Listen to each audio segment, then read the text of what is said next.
کہتے ہیں کسی جگہ ایک شخص رہتا تھا جس کے 3 بیٹے تھے۔ اس شخص نے اپنے ان تینوں بیٹوں کے نام ہجر رکھے ہوئے تھے۔ دن گزرتے رہے حتیٰ کہ اسے مرض الموت نے آن لیا۔ اس نے اپنے تینوں بیٹوں کو بلا کر وصیت کی کہ ہجر کو وراثت ملے گی، ہجر کو وراثت نہیں ملے گی اور ہجر کو وراثت ملے گی۔ اس کے ساتھ ہی اس کی روح قبض ہو گئی۔ یہ خود تو فوت ہو گیا مگر اپنے بیٹوں کو حیرت میں ڈال گیا کہ کیسے فیصلہ کریں، کن 2 ہجر کو وراثت ملے اور کس ایک کو نہیں ملے۔ تینوں نے فیصلہ کیا کہ شہر جا کر قاضی سے اپنا مسئلہ بیان کریں اور اس سے کوئی حل مانگیں۔ تینوں اپنے زاد راہ کے ساتھ شہر کے لیے عازم سفر ہوئے۔ راستے میں انہوں نے ایک ایسے شخص کو دیکھا جو اپنی کسی گمشدہ چیز کو تلاش کرتا پھرتا تھا۔ ان بھائیوں کے پوچھنے پر اس نے بتایا کہ اس کی اونٹنی گم ہو گئی ہے جسے وہ تلاش کرتا پھر رہا ہے۔ ایک ہجر نے پوچھا، کیا تیری اونٹنی ایک آنکھ سے کانی تھی؟ اس آدمی نے کہا، ہاں ایسا ہی تھا۔ دوسرے ہجر نے پوچھا، کیا تیری اونٹنی ایک ٹانگ سے لنگڑی تھی؟ تو اس آدمی نے جلدی سے کہا، ہاں میری اونٹنی واقعی ایک ٹانگ سے لنگڑی تھی۔ تیسرے ہجر نے اونٹنی کے مالک سے پوچھا، کیا تیرے اونٹنی کی دم کٹی ہوئی تھی؟ تو اس نے خوشی سے کہا، بالکل ٹھیک، میری اونٹنی کی دم بھی کٹی ہوئی تھی۔ بس اب مجھے یہ بتا کہ میری اونٹنی ہے کہاں؟ تینوں ہجر نے مل کر جواب دیا، باخدا ہمیں آپ کی اونٹنی کے بارے میں کوئی علم نہیں، ہم نے ایسے ہرگز نہیں دیکھا۔ اونٹنی کا مالک ان کی یہ بات سن کر غصے سے پاگل ہو گیا۔ اس نے فیصلہ کیا کہ ان تینوں کو کھینچ کر قاضی کے پاس لے جائے گا۔ اس سے پورا یقین تھا کہ اس کے اونٹنی کو یہ تینوں ذبح کر کے کھا چکے ہیں اور اب اپنے جرم کو چھپانے کے لیے جھوٹ بول رہے ہیں۔ اونٹنی والے نے جب تینوں کو اپنا ارادہ بتایا تو انہوں نے کہا، ہمیں کوئی اعتراض نہیں کیونکہ ہم خود بھی قاضی کے پاس ہی جا رہے ہیں۔ جب یہ چاروں قاضی کے پاس پہنچے تو اونٹنی والے نے قاضی سے اپنا قصہ بیان کیا۔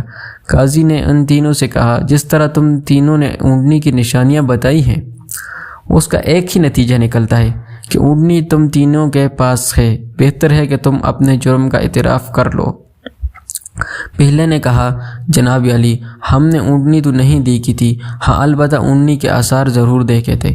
جب میں نے اسے کہا تھا کہ تیری اونٹنی ایک آنکھ سے کانی ہے تو میں نے دیکھا تھا کہ راستے کے ایک طرف کا گھاس تو خوب چرا ہوا تھا مگر دوسری طرف کا ویسے ہی موجود تھا۔ اس کا ایک ہی مطلب تھا کہ اس شخص کی اونٹنی ایک آنکھ سے کانی رہی ہوگی۔ دوسرے ہجر نے کہا، میں نے دیکھا تھا کہ راستے میں 3 قدم تو گہرے لگے ہوئے ہیں جبکہ 4تھا قدم زمین پر معمولی پڑا ہوا تھا، جس کا مطلب بس اتنا ہی بنتا تھا کہ یہ جانور لنگڑا بھی تھا۔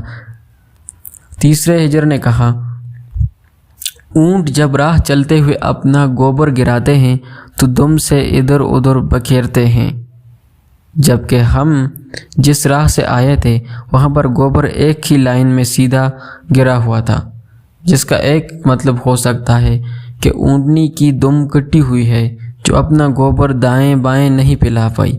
قاضی نے بغیر کسی دیر کے اس آدمی کی طرف دیکھا اور کہا، تم جا سکتے ہو، تمہاری اونٹنی ان لوگوں کے پاس نہیں ہے اور نہ ہی انہوں نے اسے دیکھا ہے۔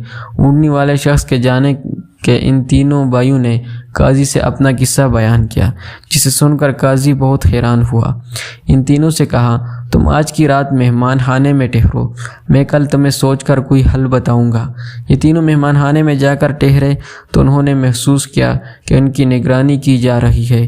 کچھ دیر کے بعد ان کے لیے کھانا لایا گیا جو گوشت کے پکے ہوئے سالن اور روٹیوں پر مشتمل تھا۔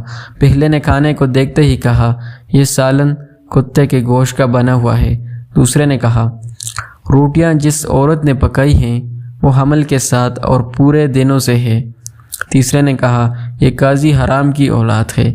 بات قاضی تک پہنچ گئی۔ اس نے تینوں کو دوسرے دن اپنی عدالت میں طلب کر لیا اور تینوں سے مخاطب ہو کر کہا، تم میں سے کسی نے کہا تھا یہ کتے کا گوشت پکا ہوا ہے؟ پہلا بولا، میں نے کہا تھا۔ قاضی نے باورچی کو بلوا کر پوچھا تو اس نے اعتراف کیا کہ پکانے کے لیے کچھ نہیں تھا، تو اس کو شرارت سوچی اور اس نے کتا مار کر اس کا گوشت پکایا اور ان کو کھانے کے لیے بھجوا دیا۔ قاضی نے پہلے سے پوچھا، تمہیں کیسے پتہ چلا یہ گوشت کتے کا ہے؟ تو اس نے بتایا گائے، بکری یا اونٹ کے گوشت کے نیچے چربی لگی ہوتی ہے، جبکہ یہ سارا چربی نما تھا جس کے نیچے کہیں کہیں گوشت لگا ہوا تھا۔ قاضی نے کہا تم وہ خضر ہو جس کو اپنے باپ کی مال سے وراثت ملے گی۔ قاضی نے دوبارہ ان سے مخاطب ہو کر پوچھا، کسی نے کہا یہ روٹیاں ایسی عورت نے بنائی ہیں جو 9 ماہ کے حمل کے ساتھ اور اپنے پورے دنوں سے ہے؟ جواب میں دوسرے نے کہا میں ہوں جس نے یہ کہا تھا۔ قاضی نے پوچھا تمہیں کیوں کر یہ لگا؟ تو اس نے کہا میں نے دیکھا روٹیاں ایک طرف سے پھولی ہوئی اور خوب پکی ہوئی ہیں، دوسری طرف سے کچی اور موٹی رہ گئی ہیں۔ میں نے اس سے یہی احساس کیا کہ روٹیاں بنانے والی ایسی خاتون ہے جس سے تکلیف کے مارے زیادہ جھکا نہیں جا رہا اور وہ سامنے کی چیز بھی نہیں دیکھ پا رہی، جس کا مطلب یہی بنتا تھا کہ عورت حاملہ ہے اور روٹیاں بنانے میں تکلیف محسوس کرتی رہی ہے۔ قاضی نے اس دوسرے سے بھی کہا کہ تم وہ ہجر ہو جسے آپ کے باپ کی ترکہ سے وراثت میں حصہ ملے گا۔ پھر قاضی نے تینوں سے مخاطب ہو کر پوچھا یہ کس نے کہا تھا؟ میں ولد الحرام ہوں۔ تیسرے نے جواب دیا کہ یہ میں نے کہا تھا۔ قاضی اٹھ کر اندر گیا اور اپنی ماں سے پوچھا کیا یہ سچ ہے کہ وہ حرامی ہے؟ تو اس کی ماں نے کہا یہ سچ ہے کہ تم حرام کے ہو۔ قاضی نے واپس آ کر اس تیسرے ہجر سے پوچھا تمہیں کیوں کر معلوم ہوا میں حرامی ہوں؟ تو اس نے جواب دیا اگر تم حلالی ہوتے تو مہمان خانے میں ہم پر نگران نہ مقرر کرتے، نہ ہی کتے کا گوشت پکوا کر ہمیں کھانے کے لیے بھجواتے اور نہ ہی کچی روٹیاں کسی مظلوم عورت سے بنوا کر ہمیں کھلواتے۔ قاضی نے اسے مخاطب کرتے ہوئے کہا کہ تم وہ ہجر ہو جسے اس کے باپ کے مال سے ورثہ نہیں ملے گا۔ تیسرے نے حیرت کے ساتھ قاضی کو دیکھا اور پوچھا مگر ایسا کیوں ہے؟ قاضی نے کہا کیونکہ ایک حرامی ہی دوسرے حرامی کو ٹھیک پہچان سکتا ہے اور تم بھی میری طرح حرام کی اولاد ہو۔ وراثت پانے والے دونوں ہجر اپنی ماں کی طرف لوٹے اور دریافت کیا کہ ہمارے تیسرے بھائی کا کیا ماجرا ہے۔ تو ان کی ماں نے کہا تمہارا باپ ایک بار صبح کی نماز پڑھنے مسجد گیا تو اسی دروازے پر رکھا ہوا وہاں ملا لایا، اس کا نام بھی تم دونوں جیسا ہجر رکھا اور اس کی پرورش کی۔ جیت ایسی ہوتی ہیں عربوں کی حکایتیں جن میں حکمت کے درس بھی ہوتے ہیں۔